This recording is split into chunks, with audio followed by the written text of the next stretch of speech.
ভাড়া কি দেবেন? দেশ তো ভারতের কাছে বিক্রি করে দিচ্ছেন, ভাড়া যাওয়ার কিছু আছে?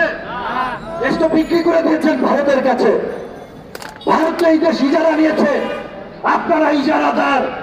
আপনি এবং আপনার মন্ত্রীরা ভারতের ইজারাদার এই দেশ চালাচ্ছেন। এখন তো আপনার কি বিক্রি করবেন? আবার বলছেন ওই ইহুদি রাষ্ট্র করতে চায় নাকি?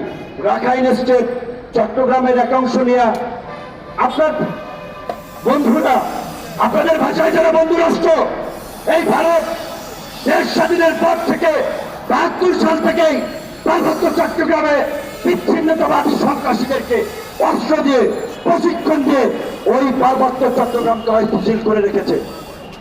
আপনি তো পারেন নাই ভারতের বিরুদ্ধে একটা প্রতিবাদ করতে, ভারতের গোলামি করে যাচ্ছেন। এই যে নাথান বোম কুকি চেন কাপে কেন? কাপে কেন? কেয়ারটেকারের মাধ্যমে নির্বাচনে ক্ষমতায় গিয়েছেন। কেয়ারটেকার দেন, দেখি কার কত জনপ্রিয়তা, কে দেশরত্ন আর কে কি দেখি। কেন নির্বাচনটা দিচ্ছেন না? তো দিতে হবে।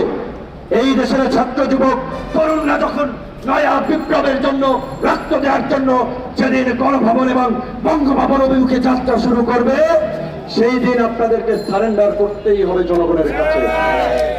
তো খ্রিস্টান রাষ্ট্র কায়েম করবে কারা? আমেরিকা, তাই না? চীনকে বিট করার জন্য আমেরিকা বোধহয় আপনাদেরকে এই কথা বলছে। শ্বেতাঙ্গ মানে আমেরিকাকেই তো ইন্ডিকেট করছেন, তাদের কিনা অনেক কথা বলছে।